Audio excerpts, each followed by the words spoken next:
आचार्य भगवान मानतुंग द्वारा विरचित यह भक्तांबर स्तोत्र है, जिसके आश्रय से हम और आप सबको चर्चा करेंगे। अभी तक अपने सामान्य से इतनी बात की चर्चा की है कल के सत्र में कि एक तो जैन दर्शन में व्यक्ति के बजाय गुणों का प्राधान्य है। वो व्यक्ति को नहीं, गुणों को मानता है, गुणों की पूजा करता है, गुणों की अर्चना करता है, आराधना करता है। फिर वे गुण किसी के भी पास हों, इससे हमको कोई फर्क नहीं पड़ता है। किसी भी धर्म, संप्रदाय, जाति, वर्ण, ये सब तो मनुष्यों की कल्पनाएं हैं। मूल में तो भगवान महावीर की देशना का पात्र कौन है? संगी पंचेंद्रिय है। और संगी पंचेंद्रिय अर्थात वाला जो हित और अहित का निर्णय कर सके। तो थोड़ी सी की चर्चा जरूर की थी, फिर अपन ने वहीं रोक दी थी। उसको आगे बढ़ाते हुए पूरा भक्तांबर की चर्चा करेंगे। संगी माने क्या होता है कि हित अहित का विचार कर सके। तो हम थोड़ा सा 2 मिनट में सिर्फ इसकी चर्चा करनी है, फिर सीधे भक्तांबर। एक इंद्रिय जीव है, 2 इंद्रिय जीव है, 3 इंद्रिय जीव है, 4 इंद्रिय जीव है। इन लोगों के पास मन है या नहीं है? तो अपने दोनों शास्त्रों के हिसाब से मन नहीं है, लेकिन फिर भी ये हित अहित का निर्णय कर पाते हैं या नहीं कर पाते। कीड़ी होती है, वो अपने बिल से बाहर निकल के खाना वाना खा के वापस अपने बिल में जाएगी कि नहीं जाएगी, तो ये निर्णय उसने कैसे किया, ये मेरा ही खेल है। अथवा जब खाने के लिए बाहर जाएगी तो क्या खाना चाहिए, क्या नहीं खाना चाहिए, ये निर्णय वो कर पाएगी कि नहीं कर पाएगी। मनुष्य भले ही कंफ्यूज हो जाता है, क्या खाऊं क्या नहीं खाऊं, लेकिन उस कीड़ी तो निर्णय कर लेगी ना। मैं गधे को याद नहीं दिलाना चाहता हूँ, अपने को आगे बढ़ना है। वो निर्णय किया कि नहीं किया उसने। आप उस पर पानी के छिट्टे डालो, आग हो, धूप हो, वापस अपने घर में वापस जाती है कि नहीं जाती। इसका मतलब क्या है कि हित अहित का निर्णय तो उसने भी कर लिया, भले बुरे का विचार तो वो भी कर सकती है। तो फिर मन का एक्स्ट्रा ऑर्डिनरी क्या वर्क है, इसका क्या काम है मन का? हम संगी पंचेंद्रिय हैं, तो मन का एक्चुअल वर्क क्या है? तो आप ये समझ लीजिए शॉर्ट में, इंद्रियां संबंधी या लौकिक हित अहित का निर्णय तो एक इंद्रिय से पंचेंद्रिय तक सब कर सकते हैं। जैसे पेड़ भी ना एक इंद्रिय जीव, और उसकी जो जड़ है इधर जाएगी कि इधर जाएगी, लेफ्ट साइड की राइट साइड, उन्हें जिधर पानी होगा उधर, तो इतना निर्णय तो वो भी कर लेगा। इसलिए क्या खाना क्या नहीं खाना, क्या पीना क्या नहीं पीना, कहाँ रहना कहाँ नहीं रहना, ये तो कॉमन सेंस का खाता है। सामान्य ज्ञान भी इतना निर्णय कर सकता है। तो फिर मन का क्या काम है कि मन का काम तो है मोक्ष मार्ग संबंधी हित अहित का निर्णय करना। सम्यक दर्शन ज्ञान चारित्राणी मोक्ष मार्ग, सम्यक दर्शन सम्यक ज्ञान सम्यक चारित्र में मेरा हित है, मिथ्या दर्शन मिथ्या ज्ञान मिथ्या चारित्र में अहित है। ये डिसीजन कौन लेगा? कि ये डिसीजन मन वाले ले सकते हैं। एक इंद्रिय, 2 इंद्रिय, 3 इंद्रिय, 4 इंद्रिय को तत्व के विश्लेषण से कोई प्रयोजन नहीं है। उनको तो आहार भय मैथुन परिग्रह 4 संज्ञाओं में संतुष्ट हैं। मैं इसको ऐसे भी कहता हूं, कभी कभी अपने को देखना हो कि आप मन वाले हैं क्या नहीं है, तो एक कैसे प्रूव हो कि आप एक काम अपनी जिंदगी का ऐसा बताओ जो सिर्फ मन वाले कर सकते हो। परिग्रह इकट्ठा कर लेना, निजाबे तो कीड़े मकोड़े चींटी भी कर लेती हैं। विशिष्ट रेसिपी से कुछ चीज बना लेना, ये काम तो मधुमक्खियां भी कितना बढ़िया शहद बनाती हैं। ये उपलब्धि नहीं है। तो फिर उपलब्धि क्या है कि उपलब्धि तो सम्यक दर्शन है, सम्यक ज्ञान है, सम्यक चारित्र है, वीतरागता के प्रति आकर्षण है, राग द्वेष के प्रति समझो उससे छूटने का, हेपने का भाव है। वो कब आएगा कि जब सबसे पहले मेरे को परमात्मा के विषय में यथार्थ श्रद्धा हो, परमात्मा के विषय में यथार्थ निर्णय हो। और ये भक्तांबर जो है, आपको मालूम होगा, ये है भक्तांबर एक भक्ति परक स्तोत्र है। इसमें स्तुति की है, इसमें भक्ति की है। तो भक्ति किसकी की है? तो इसमें आदिनाथ भगवान की स्तुति की है। आप बता सकते हैं इसमें आदिनाथ भगवान का नाम कहाँ है? 48 श्लोक हैं, कहीं 44 श्लोक हैं। इसमें से आदिनाथ भगवान का नाम कहाँ है? 48 क्यों, 44 क्यों, वो भी मैं बताऊंगा थोड़ी देर से। इसमें आदिनाथ भगवान का नाम कहीं आया क्या इस स्तोत्र में? भक्तांबर प्रणत मौलमणि प्रभाड़ा से लेकर के 48 नंबर तक के श्लोक में कई नाम नहीं आया, लेकिन 2 वर्ड ऐसे आए थे जिससे हमने निर्णय किया होना हो ये आदिनाथ भगवान का है। और फिर एक बात मैं पहले बता चुका हूं कि आदिनाथ का नहीं होगा तो अजितनाथ का होगा, अजितनाथ का नहीं होगा तो संभवनाथ का होगा, क्योंकि 2400 तीर्थंकरों की जो स्तुति है वो अलग अलग नहीं है, वो एक जैसी है। एक जैसी क्यों है?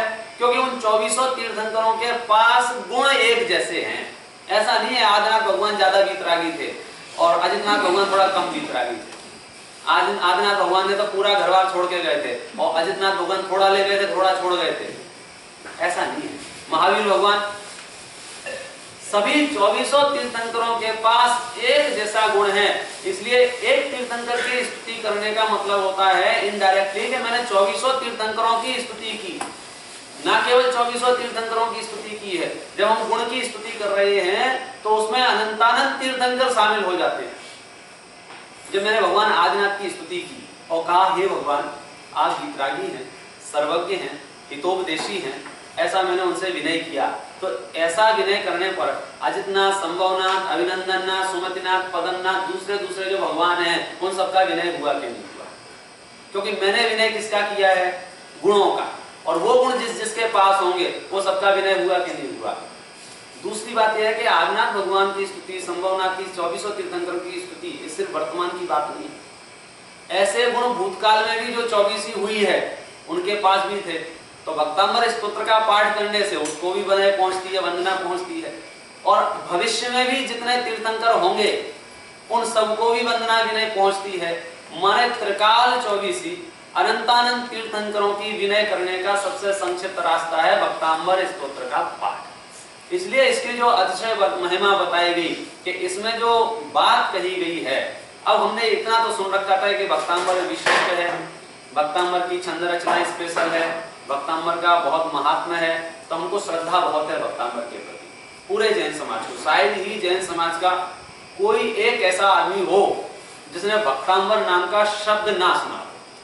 सबने सुना होगा, मतलब पता हो या नहीं पता हो दूसरे नंबर की बात है, लेकिन ये तो पता है कि हमारे यहाँ एक भक्तांबर स्तोत्र है और एक तत्वार सूत्र, ये दो विशिष्ट ग्रंथ हैं।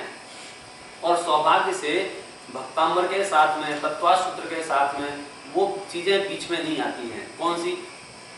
दिगंबर, श्वेतांबर, तेरावासी, थानेवासी, 13 पंक्ति, 20 पंक्ति, वो कुछ नहीं आता है।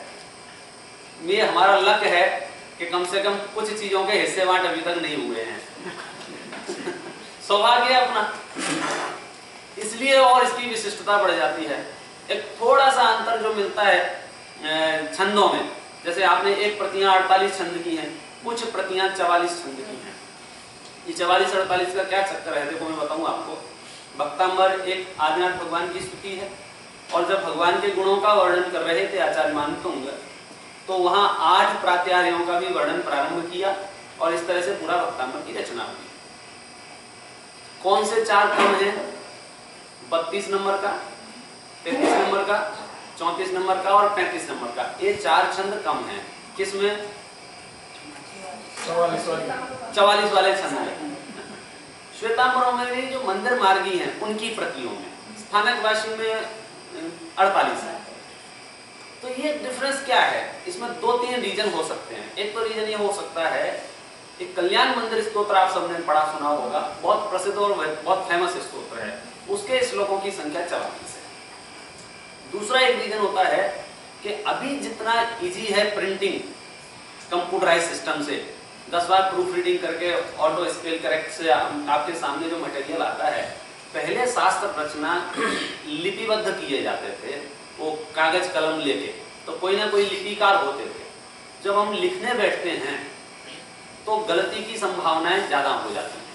हो सकता है वो 4 छंद लिखते लिखते जो प्रति बनाई वो 4 छंद छूट गए, और 4 छंद छूटे तो हमने पाठ करना शुरू कर दिया, और एक बार जब पाठ करना शुरू कर दिया तो धीरे धीरे वो परंपरा बन जाती है। बोले हमारे यहाँ तो 44 ही है। मैं ये बात क्यों कह रहा हूँ? क्योंकि जो 4 छंद छोड़े हैं ना, वो कौन से छोड़े हैं? 8 प्रात्यार्यों का वर्णन चल रहा था, 4 प्रात्याहार्य वाले छंद छूट गए हैं। 4 प्रात्याहार वाले छंद यदि हम शामिल कर लेंगे तो उसमें श्वेतांबर मत को कोई तकलीफ नहीं होगी। क्यों नहीं होगी?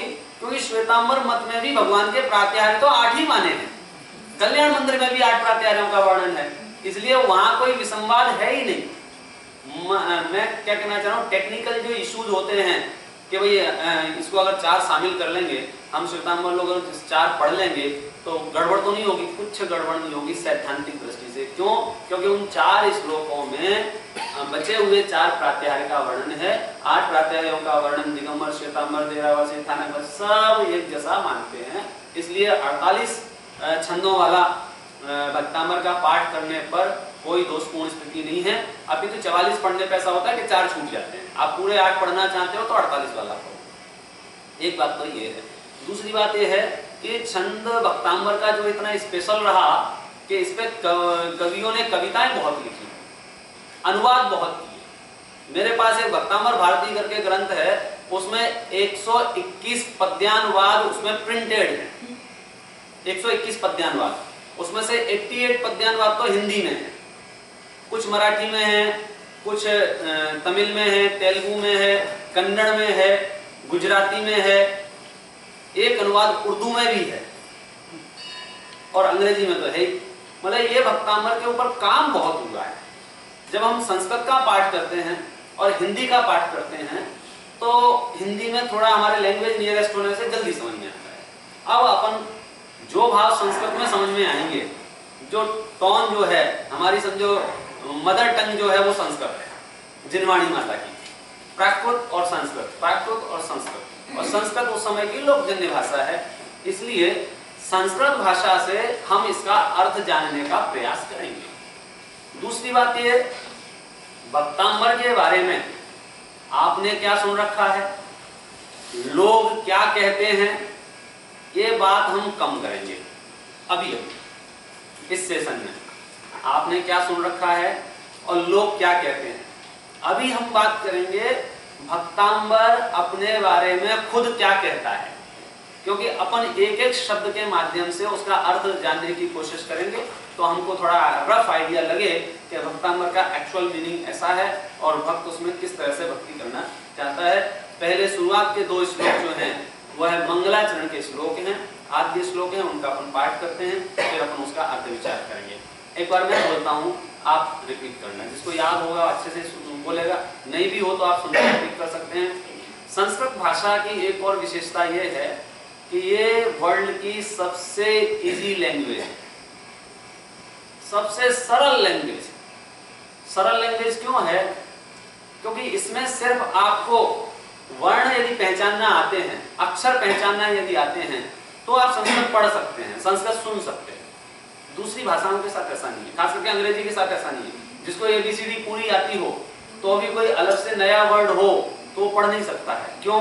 क्योंकि उसके प्रोनाउंसिएशन में कोई अक्षर, कोई अल्फाबेट साइलेंट हो सकता है, कोई एक्स्ट्रा हो सकता है। संस्कृत के साथ ऐसा नहीं, जितना दिख रहा है उतना उच्चारण करना है। उच्चारण करते समय शब्दों को तोड़ना नहीं है, संधि विच्छेद नहीं करना है, समास विच्छेद नहीं करना है, आपको सिर्फ पाठ करना है। और संस्कृत के साथ पॉजिटिव ये है, यदि छंद की लय आपको यदि पता हो और उस लय के हिसाब से आपने पढ़ना शुरू कर दिया तो आप निश्चिंत हो जाओ, उसका उच्चारण शुद्ध उच्चारण ही होगा। देखिए अब हम प्रयास करते हैं।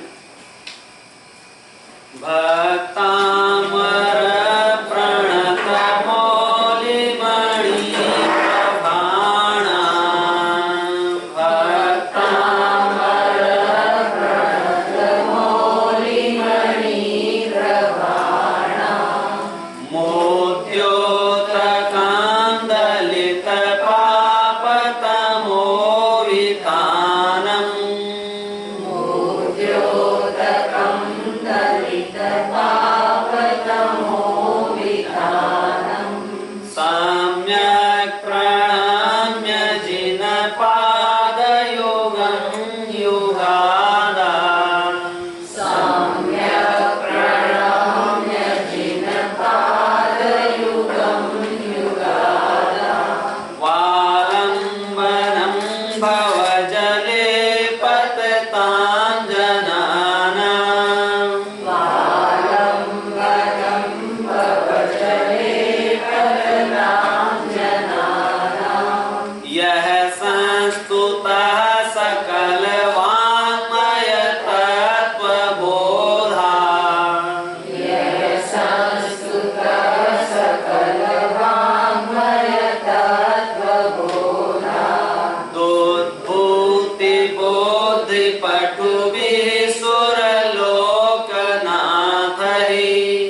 दो शब्द हैं जिससे हम इस निष्कर्ष पर पहुंचे कि यह आदिनाथ भगवान की स्तुति है और तीर्थंकरों की स्तुति है। एक तो पहले वाले छंद में शब्द है युगम युगादौ, जिसको यहाँ युगादा लिखा है, नीचे आपका आलम्बनम है, संधि विच्छेद करेंगे तो उसका अर्थ निकलेगा युगम युगादौ।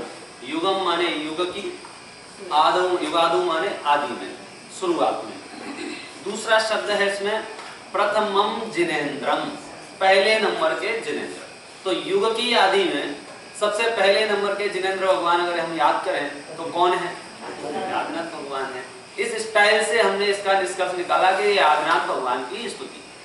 दूसरा एक अर्थ इसका ऐसा है, युगम युगादौ माने युग की आदि में है, स्टार्ट से ही, शुरू से ही। प्रथमम जिनेन्द्र, जिनेन्द्रों में जो प्रथम है, जिनेन्द्रों में प्रथम है माने जिनेन्द्र तो उनको बोलते हैं जिसने अपनी इंद्रियों को जीत लिया हो और समस्त विश्व को जान लिया हो। तो ऐसे जिनेन्द्र तो सब हैं, भरत भी जिनेन्द्र हैं, राम भी जिनेन्द्र हैं, सबने जिनेन्द्र पदवी पाई हुई है। लेकिन उनमें जो प्रथम है, प्रथम कौन है? जिनेन्द्रों में प्रथम होते हैं तीर्थंकर, जिनकी दिव्य ध्वनि कीर्ति है, जिनका समौसरण लगता है, जिनकी 12 सभाएं लगती हैं, देशना लब्धि की जिनके प्राप्त होती है, जिनसे विशिष्ट जाति से, तो उन तीर्थंकरों का कहा प्रथमम, यानी जिनेन्द्र माने जिनेन्द्रों में जो प्रथम है युग की आदि से। तो इससे अर्थ ये हो गया कि तीर्थंकर भगवान। एक ही बात है, चाहे तीर्थंकर भगवान कहो, चाहे आदिनाथ कहो, चाहे संभवनाथ कहो, चाहे महावीर कहो। कल इस पे अपन ने बहुत ज्यादा चर्चा कर ली है, इसलिए मैं रिपीट नहीं करूंगा। आप किसी का भी नाम लो, हम यहाँ वर्णन प्रारंभ करते हैं। मानव महंतुंग आचार्य भगवान को अपने हृदय में विराजमान करके ये पाठ प्रारंभ करते हैं। तो सबसे पहले भगवान का स्वरूप कैसा है, उनका रूप कैसा है, वो कैसे हैं, इस बारे में उन्होंने एक हिंट इसमें दी है कि वो पूरा शरीर उनका कैसा है, मुख मुद्रा कैसी है, हाथ पैर कैसे हैं। पूरे शरीर का वर्णन करने की बजाय उन्होंने क्या किया कि उन्होंने भगवान के पैर के नाखून का वर्णन किया है कि उनके पैर का नाखून कितना पावरफुल होता है, कितना दैदीप्यमान प्रकाशवान होता है। कैसे निकला है देखिए, मैं आपको एक एक शब्द से प्रारंभ करते हैं इसका। भक्तामर प्रणत मौलि मणि प्रभाणा उद्योतकम दलित पाप तमोवितानम। भक्तामर, भक्त प्लस अमर, अमर माने देवता, जो मर नहीं सकते हैं, जो मरते नहीं हैं। मरते नहीं है माने ऐसा नहीं है कि उनका मरण नहीं होता हो, जो कैसा है, जो थोड़ा ज्यादा जीता हो ना, उसको हम अमर बोल देते हैं। अभी आप में से कोई 150 साल जीता रह जाए तो आपके रिश्तेदार आके बोलेंगे आप अमर हो क्या, दिमाग में। तो देवगति के आयु जो है वो हजारों वर्षों में, संख्यात वर्षों में है, तो इसलिए उनका एक नाम अमर है देवताओं का। कि वे जब देवता लोग, किन भक्तों की बात चल रही है? देवताओं की। कि देवता लोग, अमर लोग जब प्रणत मौलि मणि प्रभाणा उद्योतकम, कि जब वे भगवान को नमस्कार करते हैं तो वो थोड़ा झुकते हैं। जब वो झुकते हैं, मौलि मणि, मौलि माने होता है मुकुट, मणि माने रत्न, कि उनके मुकुट में जो मणियां लगी होती हैं वो उद्योतकम, उनकी प्रभा जो है वो फैल जाती है। किस कारण से? कि बोले भगवान के पैर के नाखून में इतना प्रकाश होता है कि उनकी रत्न की मणियां जब उस पर पड़ती हैं तो उसके रिफ्लेक्शन से उनकी मणियां चमक जाती हैं। क्या है? देखो, ये तो भक्ति का आपको आइडिया लगेगा कि कैसे भक्ति की जाती है। लोक में भी ऐसा ही है। बड़े से बड़ा रत्न हो ना, हीरा है, माणक है, मोती है, इनमें जो चमकते हैं ये कैसे चमकते हैं? ये टॉर्च का काम नहीं करते हैं। ऐसा नहीं है कि आपके पास रत्न है तो आप अंधेरे में चले जाएंगे। तो क्या काम करते हैं कि रत्न इतना क्लियर होता है, डायमंड अगर आपके पास है तो उसके कट इतने शार्प हैं कि एक भी उसमें सूर्य की किरण पड़ती है तो वो कई गुणित होकर बाहर निकलती है। तो जितना ज्यादा लाइट पड़ेगी उतना ज्यादा होगा, प्रकाश होगा। इसलिए जितने भी ज्वेलरी शॉप होंगे बिना लाइट के वो बंद हो जाए, क्योंकि वो लाइट का रिफ्लेक्शन जो है उससे वो चमकती हैं। तो यहाँ उसका रूपक बनाया कि देवताओं के मुकुटों में लगी हुई जो मणियां हैं, जब वो भगवान को नमस्कार करते हैं तो उनकी मणियां झिलमिला उठती हैं, चमक उठती है। वो चमक कहां से आई है? वो भगवान के पैर के नाखून से। क्या कहना चाहते हैं ये? अब आप आइडिया लगाओ, तीर्थंकरों का वैभव, तीर्थंकरों की प्रकृति कितनी उच्च जाति की है कि जिनके पैर का नाखून इतना प्रतापवान होता है। वो प्रकाश कैसा लगता है? दलित पाप तमोवितानाम, मानो वह पाप के समूह को नष्ट कर देगा। इसलिए सम्यक प्रणम्य, मैं सम्यक प्रकार से नमस्कार करता हूं किसको? जिन पाद युगम युगादौ आलम्बनम भवजले पतताम जनानाम, के शुरू से ही भवजले यानी संसार रूपी समुद्र में, पतताम माने डूबे हुए, जनानाम माने मनुष्यों को, संसार रूपी समुद्र में डूबे हुए मनुष्यों को जो आलम्बन है, कब से? युगम युगादौ, शुरू से ही ऐसे तीर्थंकरों को मैं स्तुति करने जा रहा हूँ। ये मंगलाचरण तो अभी सिर्फ बता रहे हैं, स्तुति चालू नहीं की है, अभी बता रहे हैं किसकी स्तुति करने जा रहा हूँ। दो विशेषण बताए। एक तो विशेषण ये बताया मैं उनकी स्तुति करने जा रहा हूँ जिनकी स्तुति अमर लोग करते हैं, और जब ये अमर लोग, देवता लोग उनको धोख देते हैं, नमस्कार देते हैं, तो उनकी मौल मणि प्रभाणा मुद्योतकम, मुकुट मणियों की जो प्रवाह है वो प्रकट हो जाती है। किस वजह से? कि भगवान के पैर के नाखून से। क्या कहना चाहते हैं ये? कि अब आप अंदाजा लगा लो, आप आइडिया लगाओ, इमेजिन करो कि जिनके पैर का नाखून इतना प्रतापवान है, पूर्ण उनका आगे वर्णन आएगा उसमें 11वें नंबर के श्लोक में कि उनका दैदीप्यमान स्वरूप कैसा होता है, उसकी चर्चा हम वहां करेंगे। अभी तो सिर्फ इतना कह रहे हैं कितना बलशाली वैभव है। दूसरा उन्होंने कहा कि शुरू से ही भवजले पतताम जनानाम आलम्बनम, संसार रूपी समुद्र में डूबे हुए जीवों को आलम्बन है। किसके लिए आलम्बन है भगवान? संसार रूपी समुद्र में डूबे हुए जीवों के लिए, जिनको संसार रूपी समुद्र से बाहर निकलना है, जिनको संसार में डूबे रहना उनके लिए नहीं, जिनको संसार अच्छा लगता है उनके लिए नहीं, जिनको संसार की सामग्रियां ही प्रिय हैं उनके लिए नहीं, जो संसार को बढ़ाना चाहते हैं उनके लिए नहीं। ये सब डिस्कशन अपन कल कर चुके हैं 2 लाइन में। कौन सी 2 लाइन में?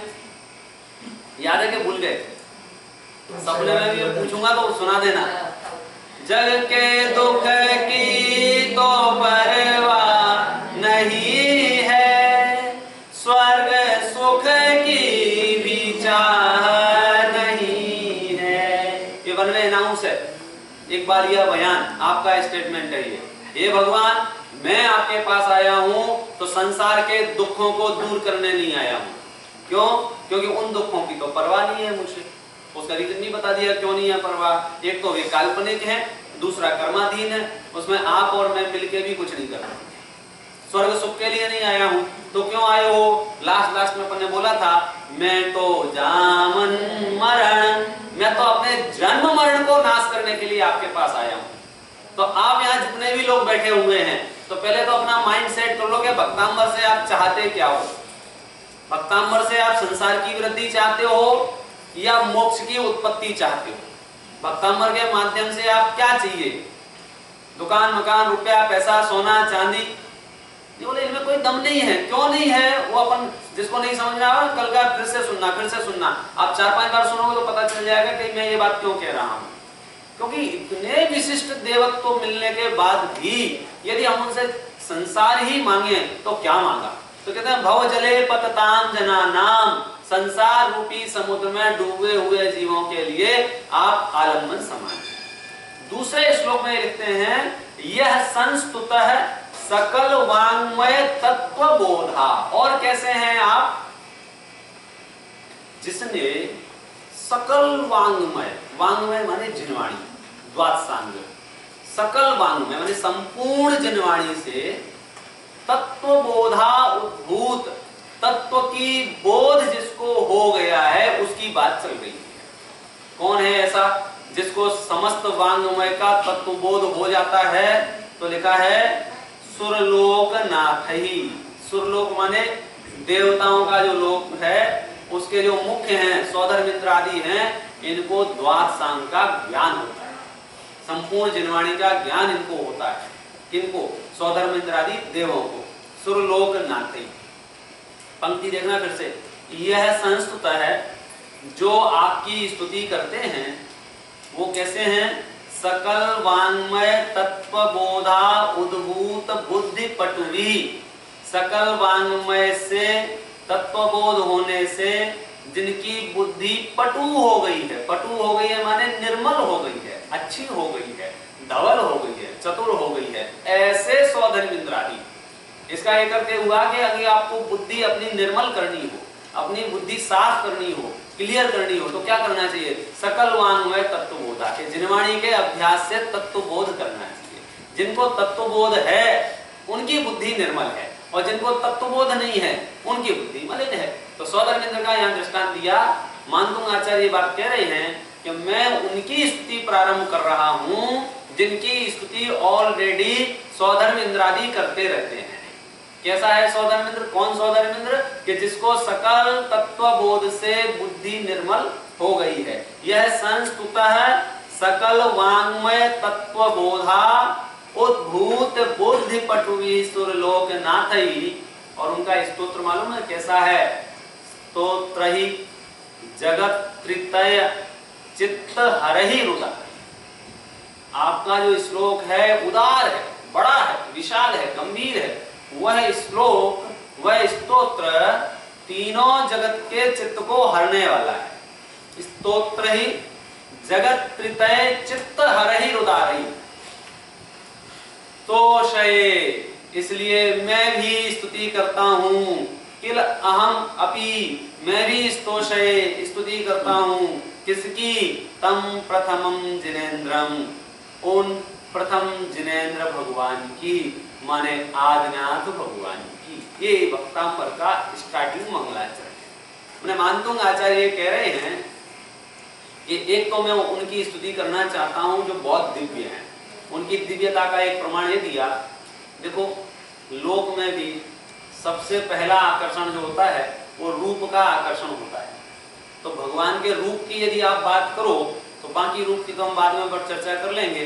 उनके पैर का नाखून इतना है कि उससे मौलमणि प्रभाणः उद्योतकम, उनकी जो मुकुट मणियां हैं वे भी प्रभावित हो जाती हैं, चमक उठती हैं, प्रकाश निकल पड़ता है। दूसरी बात यह कही कि ऐसे जिनेंद्र भगवान जो युग की आदि से ही भव्य जीवों के लिए अवलंबन है, सहारा है।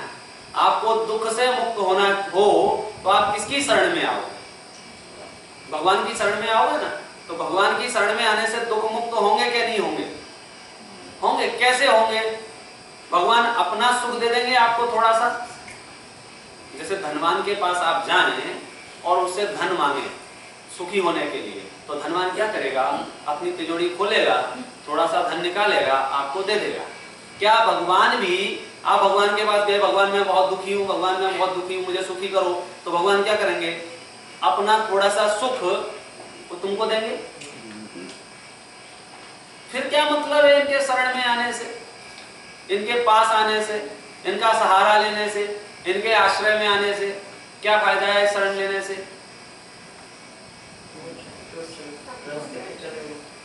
आप याद करो, वंदे तद्गुण लब्धये, कि भाई हमको तो क्या चाहिए था इनसे? हमको तो उनके जैसा बनना था, जो हमारा मेन टारगेट है। ये तो आप गांठ बांध लो कि आप उनकी शरण में कैसे आए, उनकी शरण में क्यों आए। तो उसका क्या जवाब है कि जैसे गुण उन्होंने प्रकट किए हैं हूबहू वैसे के वैसे गुण मुझे भी प्रकट करने हैं। अंदर में शक्ति रूप से तो विद्यमान है, मुझे अपने स्वरूप का आश्रय लेकर उसको व्यक्त करना है। जैसी वितरागता भगवान महावीर ने प्रकट की है, जैसी सर्वज्ञता भगवान महावीर ने प्रकट की है, जैसी क्षमा मार्दव आर्जव भगवान महावीर का है, वैसा परिणाम, वैसे गुण मुझे अपने प्रकट करने हैं। शुरुआती दौर में बड़ा विचित्र लगता है। 1 साल का बालक है, 2 साल का बालक है, हम उससे जब कहना बेटा तुमको डॉक्टर बनना है, वो लोग कैसा लगेगा उसको सुन के कि अभी मेरे को स्लीपिंग लाइन स्टैंडिंग लाइन लिखना नहीं आता है, तुम डॉक्टर की बात करते हो। तो कभी कभी हम भक्तों को ऐसा लगता है, जब कभी कभी आचार्य भगवान आपसे कहते हैं ना कि आप भगवान बनने वाले हो, तो आप अंदर ही मन में कहते हो बिल्कुल बच्चे की तरह, अभी तो मुझे ढंग से पूजा नहीं आती, ढंग से माला जपना नहीं आता, ढंग से एकासन नहीं करता, कुछ नहीं करता, मैं कैसे भगवान बनूंगा।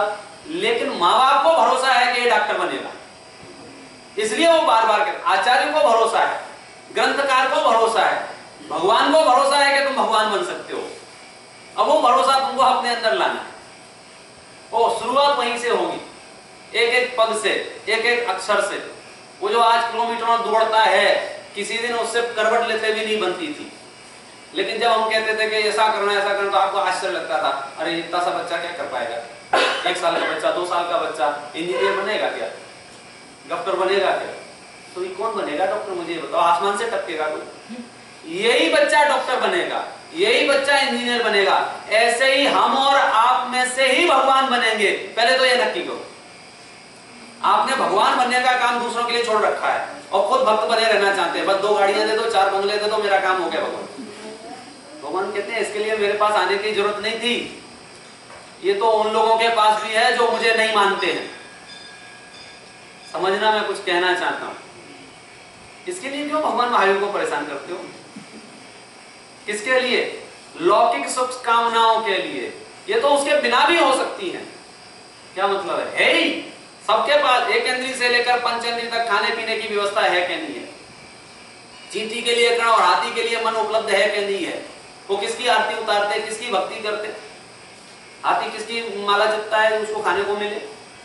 भाई ये तो कुदरती है, कर्म सिद्धांत है। इसमें तो जिसने जैसा बांध रखा है उसको उतनी सामग्री मिल जाएगी। हम तो 2 कदम आगे की बात करने के लिए वक्तामृत चालू किया है। इसमें लिखते हैं भव जले पततां जनानाम आलम्बनम युगम युगादौ।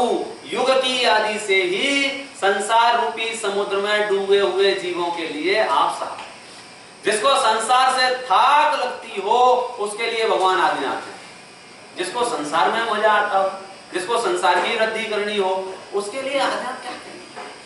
वो तो उसके बिना ही काम हो सकता है। वैसे ही संसार बढ़ा रहे हैं अनादि काल से, कर्म कर्म कर्म कर्म कर्म कर्म। अब तो निष्कर्म होने के लिए भगवान की शरण ली है।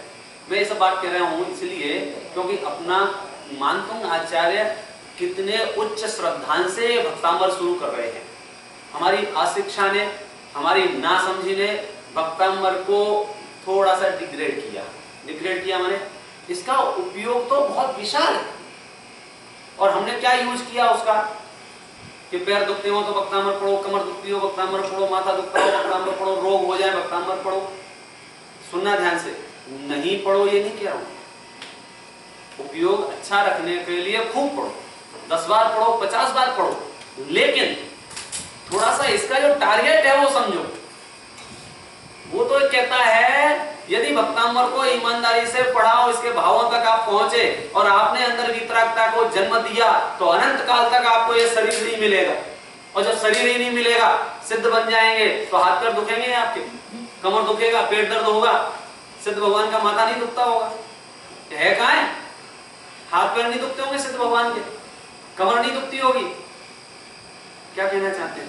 तो ये भक्तामृत तो आपको भगवान बनाने के लिए, उसको थोड़ा सा हमने क्या, क्योंकि जब समझ में नहीं आता है ना, हम तो अभी काल्पनिक दुखों से ही दुखी हो रहे हैं, इसलिए हम तो हर चीज का उपयोग काल्पनिक दुख के नाश के लिए करेंगे। क्या करें? कभी कभी हम ऑप्शन नहीं होता है, हम ऐसा कह भी देते हैं, बता भी देते हैं। अब आप सुनने कोई तैयार नहीं है, नहीं मैं तो भूत से परेशान हूं, नहीं मैं तो भूत से परेशान हूं, अभी मैं क्या करूं इसके लिए? एक काम करो, भक्तामृत करो। क्योंकि तुम मानने को तैयार नहीं हो कि भूत नहीं है, तुम पलट के देखने को तैयार नहीं। तुम कहते हो नहीं मेरे को तो कमर दुखती, कमर दुखती, कमर दुखती, कमर दुखती। भैया एक बार आत्मा पे उपयोग ले जाओ, कमर दुख का अंश भी नहीं रहेगा। दुख है कहां है?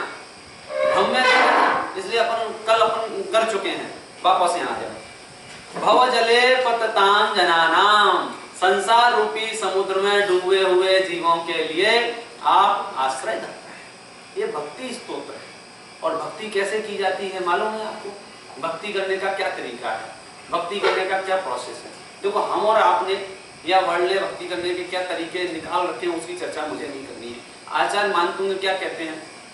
आचार्य पूज्यपाद स्वामी हुए हैं जिन्होंने सर्वार्थ सिद्धि नाम का ग्रंथ लिखा है, उसमें भक्ति की परिभाषा लिखी। वो कहते हैं अर्हत आचार्य प्रवचनेषु अतिशय अनुरागो भक्ति। अनंत भगवान में प्रवचनों में, उनकी वाणी में अतिशय अनुराग होना, दूसरी भाषा में कहूं गुणेषु अनुरागः भक्ति, गुणों में अनुराग होना उसका नाम भक्ति है। भक्ति करने का मतलब यह है, जैसे आपको लोक में भी यही है ना, किसी की तारीफ करना हो, किसी की प्रशंसा करना हो, तो उसके लिए क्या उपाय, क्या उपाय? आपको मेरी तारीफ करनी हो तो क्या उपाय है कि आप मेरे गुणों का वर्णन करोगे। आपका नेचर अच्छा है, आपकी क्षमा अच्छी है, आपका जो भी गुण होंगे उन गुणों की बात करोगे ना। वो मजबूरी में अचानक 2 दिन की विजिट में किसी सेक्रेटरी को यहाँ बोलना पड़े, वो अलग बात है। वो जो कुछ भी बोलेगा वो क्या करे, उसको मेरे गुण नहीं मालूम है, लेकिन वो उसमें प्रोटोकॉल है तो बोलेगा बहुत बढ़िया बहुत बढ़िया। यहाँ ऐसा नकली डुप्लीकेट वक्तांबर नहीं। हम कह रहे हैं कि आप जो भगवान की भक्ति करते हो, क्या आपको भगवान के गुणों के बारे में पता है क्या? और पता है फिर आप तारीफ करोगे तो वो सच्ची तारीफ कहलाएगी। और आपको जिसके गुण पता नहीं है, जैसे घर में गेस्ट आते हैं ना, बच्चों को पैर धोक दो धोक दो धोक दो, तो धोक तो देते हैं, लेकिन जब बच्चे जिनसे नॉन होते हैं, परिचित होते हैं, देखते ही अपने आप धोक देते हैं, उसमें और जबरदस्ती से दिलाई गई धोख में कुछ अंतर है कि नहीं? तो जब आप भगवान के गुणों से परिचित होंगे और फिर भगवान की भक्ति करेंगे, और भगवान के गुणों से अपरिचित है, ब्लैंक, हमें नहीं पता है भगवान कौन से हैं, हमें नहीं पता है भगवान कैसे हैं, हमको नहीं मालूम है भगवान कौन है, और फिर भी हम भक्ति करे जाते हैं, इसका मतलब क्या है? सेंटर में खाना रखा होगा, भक्ति नहीं करोगे तब तक खाना शुरू नहीं होगा, करो भक्ति तब। वो भक्ति असली भक्ति नहीं है। कौन घर पे बनाए चलो वही वही, इसका नाम भक्ति माने आप यदि भगवान की भक्ति करना चाहते हो तो आपको भगवान के बारे में थोड़ी सी डिटेल पता होना चाहिए। जिसकी भक्ति कर रहे हैं तो भक्ति करने का सबसे सरल तरीका है उनके गुणों की प्रशंसा करना। तो हमको नहीं मालूम है तो कभी कभी ऐसा होता है लोक में भी, आपको नहीं मालूम है कोई बात, जिनको पता है उनकी भक्ति आप करो।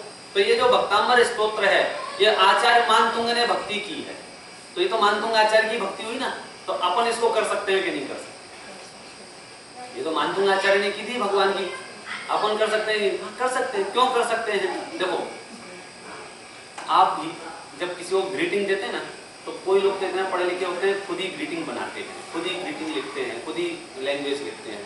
कभी कभी लोगों को समझ में नहीं आता, मैं नहीं लिखते आता है, तो क्या करता है, बाजार में जाके ग्रीटिंग लेता है और पहले से ही जो लिखा होता है उसको पढ़ता है, तो जिससे उसके थॉट्स मिलते हैं वो वाला ग्रीटिंग। हाँ, यही मैं कहना चाहता हूँ, उसको लिखा मिल गया ना, तो ऐसे ये समझ लो हमने भक्तांबर लिखने की ताकत नहीं थी, लेकिन जब मैंने भक्तांबर पढ़ा और भक्तांबर का मीनिंग समझा तो मुझे लगा कि नहीं, यही तो बात मैं भगवान से कहना चाहता हूँ।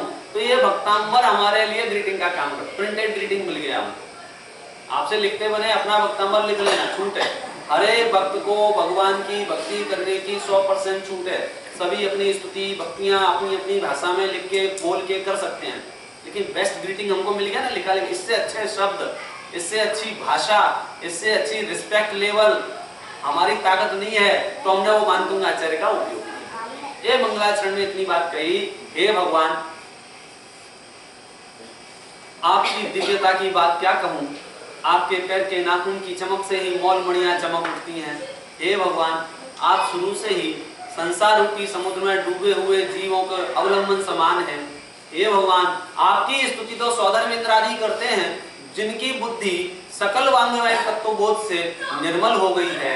हे भगवान आपका स्तोत्र 3 लोक के जीवों का चित्त भरने वाला है, इसलिए मैं भी आपके श्लोक को, आपके स्तोत्र को करूंगा।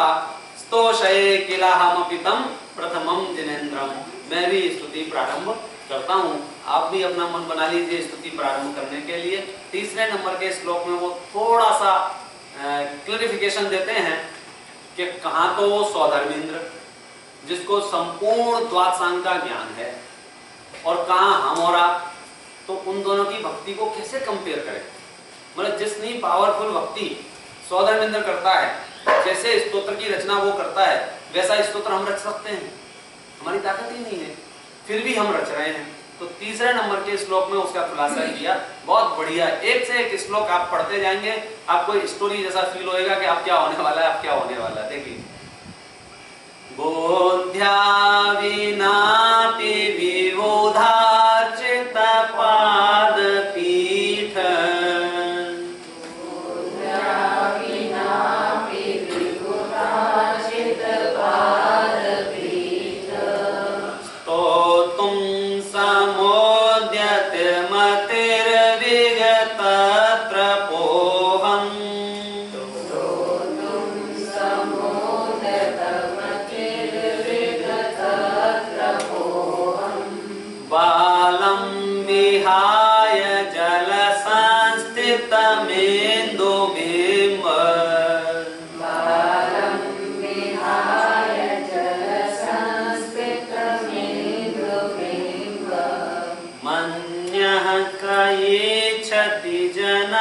सहसा ग्रहीतुम्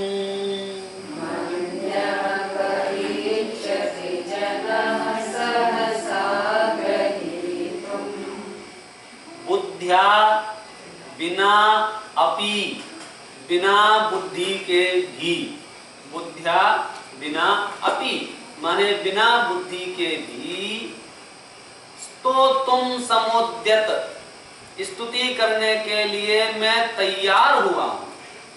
मति विगतत्रपोहम, विगतत्रपोहम माने निर्लज्जता। अब आप ये समझ लीजिए, मैं आपकी स्तुति के लिए तैयार हुआ हूं। मैंने अपनी निर्लज्जता को,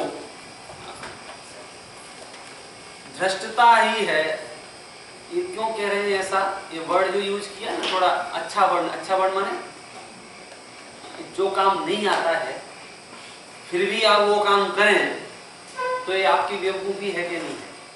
इसको बोलते हैं निर्लज्जता। मना कर, आप जो काम आपसे नहीं बनेगा फिर भी आप वो काम करें। कहाँ तो वो सौदर इंद्र स्तुति करता है और कहाँ वो मानतुंग आचार्य स्तुति कर रहे हैं, तो वे खुद ही ये बात एक्सेप्ट कर रहे हैं, बुद्ध्या विनापि, बिना बुद्धि के भी, स्तोतुम समुद्यत मतिर्विगतत्रपोहम, मैं जो स्तुति करने के लिए तैयार हुआ हूं, ये मेरी निर्लज्जता है। क्यों?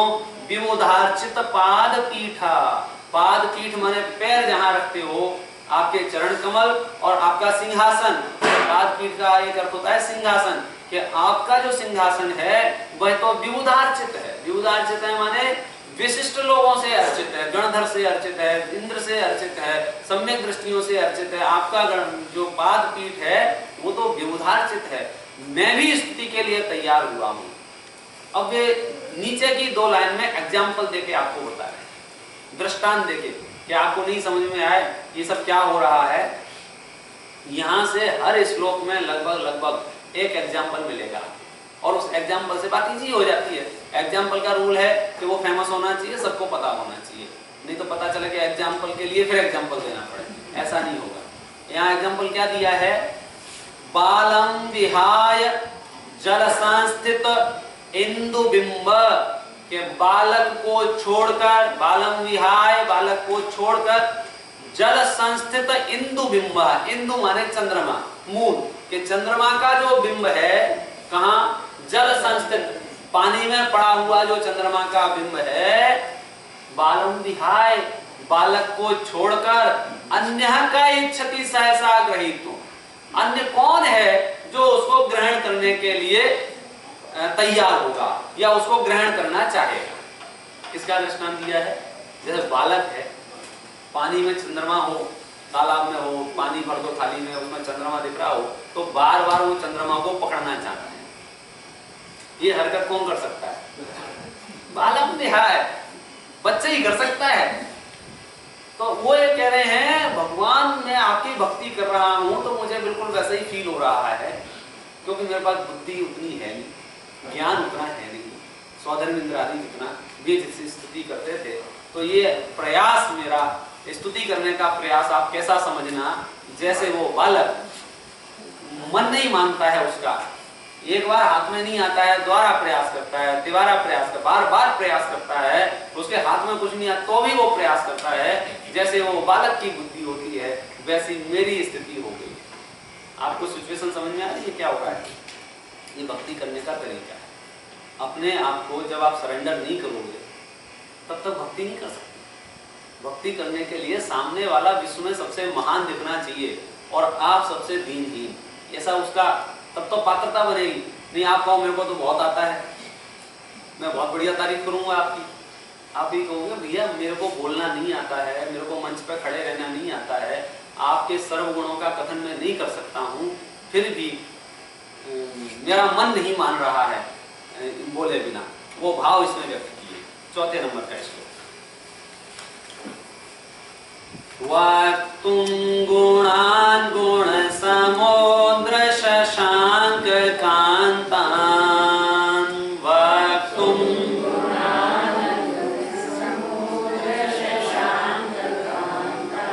कस्ते क्षमा सुरगुरु प्रतिमोऽपि बुद्ध्या,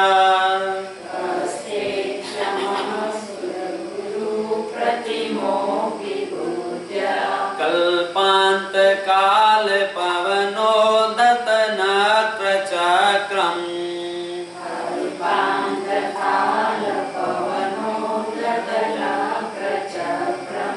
को वा तरितुमलमं मुनिधिं भुजाभ्याम्।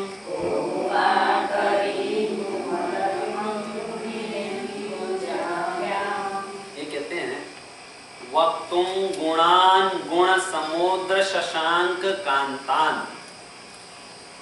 गुणान गुण समुद्र, गुणान गुण समुद्र माने आपके गुणों का जो समुद्र है वो कैसा है? शशांक कांतान। शशांक माने चंद्रमा, कांतान माने कांति। चंद्रमा की कांति के समान निर्मल है आपका गुण समुद्र। उसको कहने में कहते क्षमा सुर गुरु प्रथमोपि बुद्धिया, सुर गुरु प्रतिमोपि। सुर गुरु माने देवताओं में जो सबसे ज्यादा पढ़े लिखे माने जाते हैं वो बृहस्पति माने जाते हैं, कथाओं में किंवदंतियों में। सुर गुरु माने बृहस्पति, कि बृहस्पति जितनी बुद्धि वाला व्यक्ति भी कहते क्षमा वक्तुम, वह भी आपके गुणों का वर्णन करने में समर्थ नहीं है। वक्तुम गुणान गुण समुद्र शशांक कांतान कस्ते क्षमा सुर गुरु प्रतिमोपि बुद्धिया, कि सुरगुरु जैसी बुद्धि वाला जीव भी आपके गुण रूपी समुद्र का वर्णन करने में समर्थ नहीं है। एग्जाम्पल दिया कैसे?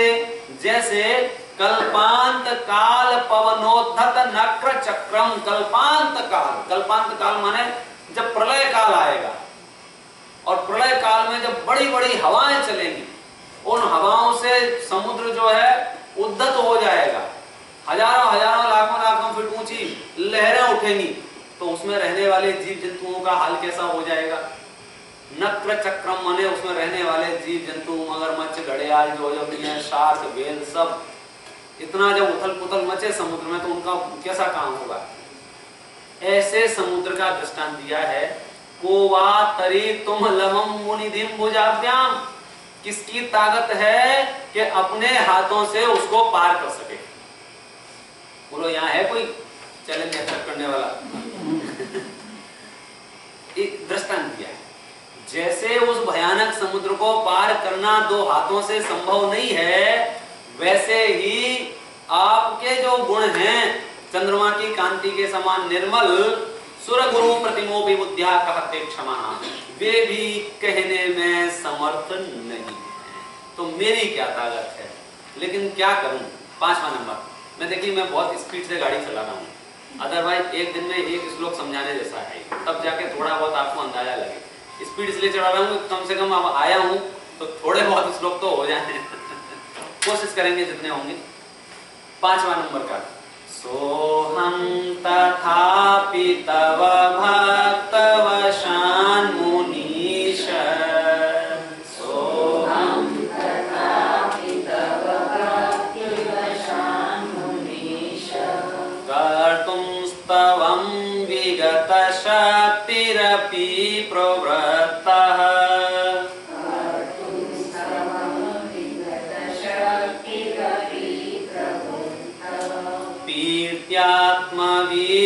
वीर्यमविचार्य मृगी मृगेन्द्रम्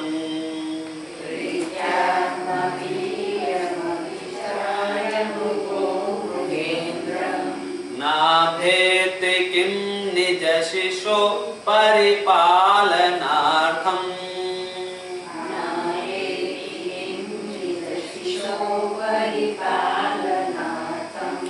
एक श्लोक पहले कहा कि इतने भयानक समुद्र को पार करना जितना मुश्किल है, उससे ज्यादा मुश्किल है आपके गुणों का वर्णन करना।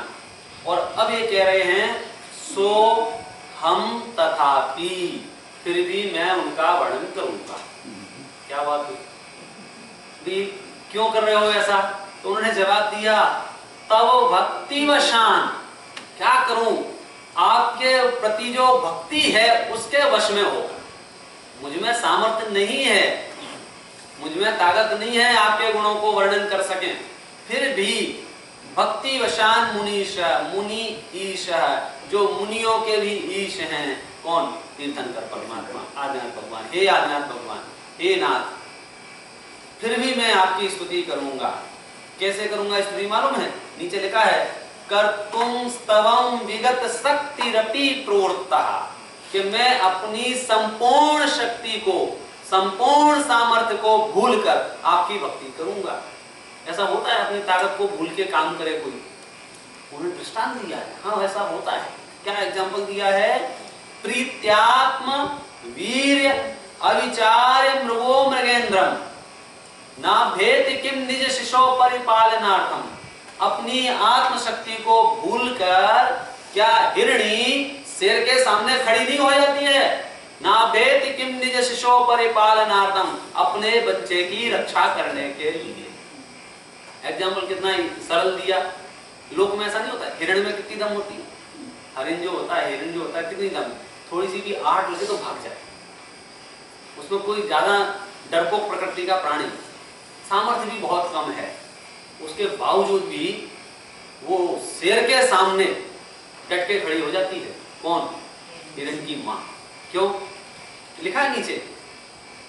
इनकी जो भाषा है ना भक्तांबर की, वो प्रश्नात्मक है, आदि वाक्य के छोड़ देंगे। आदि जब तक आप नहीं बोलोगे तब तक पूरा नहीं होगा।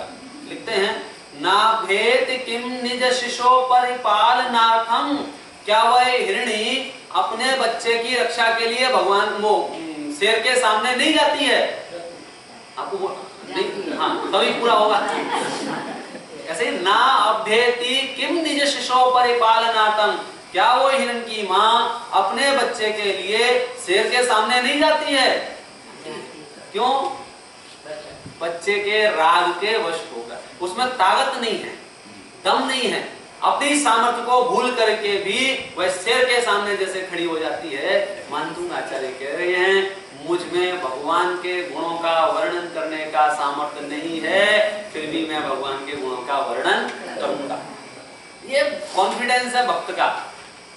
दोनों साथ में चल रहे हैं। आप देखना इसमें भक्ति कहाँ हुई? अभी 5 छंदों में भक्ति हुई क्या नहीं हुई? ढूंढो, थोड़ी सी हो गई और थोड़ी होने वाली है। एक तो अपने आप में यही भक्ति हो गई कि हमने जिसकी भक्ति करनी है उसको सर्वोच्च स्थान दिया और अपने आप को सबसे न्यूनतम स्थान पर ले गए, क्योंकि हम उनकी भक्ति कर रहे हैं और पर्पस पहले ही सिद्ध कर दिया था। हम उनकी भक्ति क्यों कर रहे हैं? उनके सहारे पड़े रहने के लिए नहीं, उनके भरोसे पड़े रहने के लिए नहीं, उनसे मकान दुकान रुपया पैसा सोना चांदी चाहिए इसलिए नहीं, वो तो पहले ही अपने क्लियर कर लिया। वंदे तदगुण लब्धये, बोलो क्या बोला? वंदे, एक बार और पक्का? सोहम तथापि, फिर भी मैं स्तुति करूंगा। भक्तिवशान मुनीश, आपकी भक्ति में वश होकर के, अपनी संपूर्ण सामर्थ्य को भूल करके, जैसे वह अपना आत्मवीर्य, अपनी खुद की ताकत विचार किए बिना वो हिरणी शेर के सामने आ जाती है अपने बच्चे की रक्षा करने के लिए, समझो मेरी भी स्थिति कुछ ऐसी ही हुई है। 6वें नंबर का अल्पश्रुतं श्रुतवतां परिहास धाम, अल्पश्रुतं श्रुतवतां परिहास धाम, त्वद्भक्तिरेव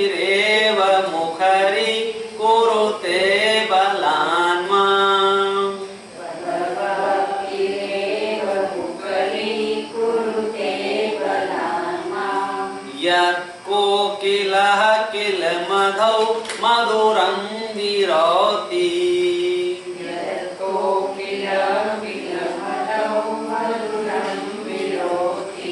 तच्चाम्रचारुकलिका निकरैक हेतु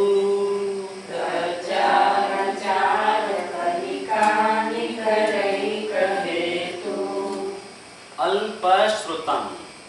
मानतुंग आचार्य कहते हैं मैं अल्पश्रुत हूं, कम ज्ञान है मेरे पास। श्रुतवताम परिहास धाम, और जो श्रुतवान है उनके लिए मैं परिहास धाम हूं, हंसी का केंद्र हूं। क्यों भाई ऐसा क्यों कह रहे हैं? क्योंकि हाँ, जैसे छोटे बच्चे कुछ बड़ा काम करने का प्रयास करते हैं तो बड़े लोग बैठे बैठे हंसते रहते हैं, देखो क्या कोशिश कर रहा है। तो बिल्कुल वो अपनी अल्पज्ञता का, ये विनम्रता का सूचक है। वो अल्पज्ञ हैं ऐसा नहीं है, मानतुंग आचार्य के पास बुद्धि कम है ऐसा नहीं तो स्तोत्र जैसा रचना कैसे हो गए?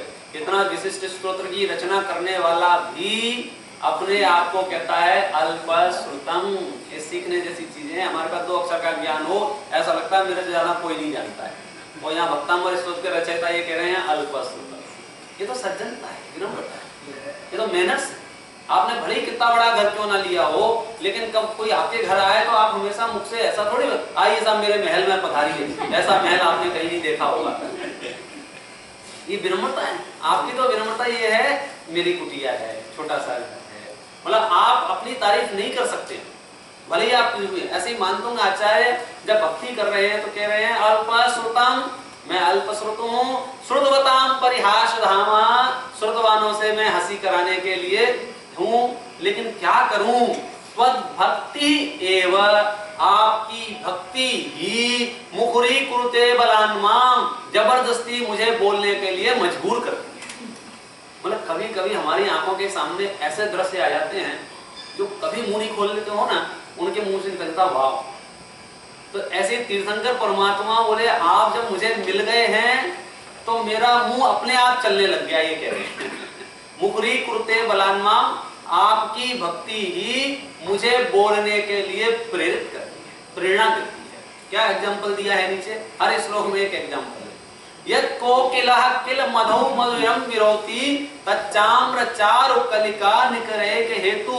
जैसे आम्र के पेड़ों में वो फूलों फल से पहले जो मंजरियां आ जाती हैं, उसकी वजह से यत् कोकिलः, वो कोकिल भी कूकने लगती है।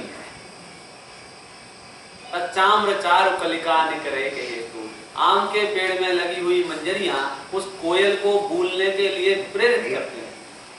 मतलब अपने आप ही ऐसा होता है। मधु मधुरम विरोति, जब वो मधुर बसंत ऋतु आती है और पेड़ों में जब फूल लगते हैं तो कोयलें कूकने लगती हैं। कोई जबरदस्ती फोर्सफुली उनसे बुलवाता नहीं है कि बोलो, वो तो अपने आप ही अंदर से आवाज निकलती है। वो कल्पना करते हैं, तुलना करते हैं कि ऐसे ही मैं अरहंत परमात्मा को देखता हूँ, मैं तीर्थंकर भगवंतों को याद करता हूँ तो मेरे हृदय से भक्ति निकलती है। अब जो है स्तोत्र प्रारंभ करते हैं और स्तोत्र के और रहस्यों से आपसे बात करते हैं। त्वत्संस्तवेन भव संतति सन्निबद्धम्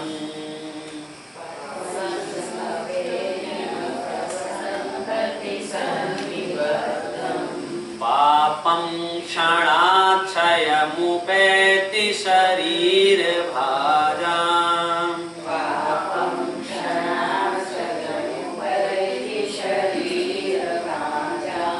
आक्रांत लोकमलनीलमशेषमाशु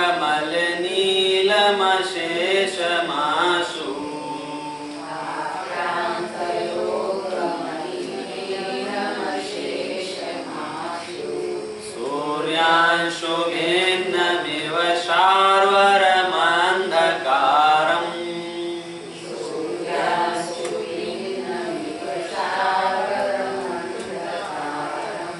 क्या कहते हैं? संस्तवेन, आपके स्तवन करने से क्या होता है? भव संतति सन्निबद्धम, भव संतति माने भव संतति माने भव की परंपरा, ये भव, इसके पहले वाला भव, उसके पहले वाला भव, उसके पहले वाला भव, इसको बोलते हैं भव संतति। इस भव संतति में सन्निबद्धम, सन्निबद्धम माने अच्छी तरह से बांधे हुए, पापम पाप यानी पूर्व भवों में, यानी जन्म जन्मांतर में जो मैंने अच्छी तरह से पाप बांधे हैं, आपके स्तवन द्वारा कहते हैं क्षणाक्षयम उपेति। क्षणाक्षयम, क्षणाक्षयम माने क्षण भर में क्षय हो जाते हैं। आपके स्तवन का ऐसा कोई प्रताप है कि भव सन्निबद्धम पापम, भव संतति सन्निबद्धम पापम क्षणाक्षयम उपैति शरीर भाजाम। शरीर भाजाम माने शरीरधारियों के, प्राणियों के, मेरे भव में बंधे हुए पाप भी क्षण भर में क्षय हो जाते हैं आपके स्तवन से। ऐसा कोई प्रतापवान स्तव है नहीं। क्या बात कर रहे हो जाते हैं कि नहीं हो जाते हैं? एक बार स्तोत्र पढ़ के देखो, पढ़ के मतलब मुंह से नहीं, भावों से, और पाप नष्ट नहीं हो जाए ऐसा होता नहीं। कल मैंने आपसे बात की, वो दर्पण को देखो, दर्पण को देखोगे तो आप बहुत सुंदर बन जाओगे। दर्पण को देखने से दर्पण कुछ नहीं करेगा।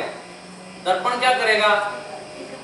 दर्पण बताएगा कहाँ क्या ठीक करना है। तो ऐसे ही आपका जब हम स्तवन करते हैं तो आपके स्तवन से हमको ये पता चलता है हिंसा नहीं, झूठ नहीं, चोरी नहीं, कुशील नहीं, परिग्रह नहीं, कोई पाप नहीं, चोरी नहीं। तो हो गया ना क्षणाक्षय। कितनी देर में कि इधर मैंने भगवान का स्तोत्र प्रारंभ किया और भगवान के जब विशिष्ट गुणों में गया, भगवान की भक्ति में जो लीन हुआ, अब बोलो हिंसा करेगा, वो झूठ बोलेगा, चोरी करेगा, कुशील करेगा। लेकिन ये अगर हमको इसका कॉन्सेप्ट पता हो तो सफल होता है।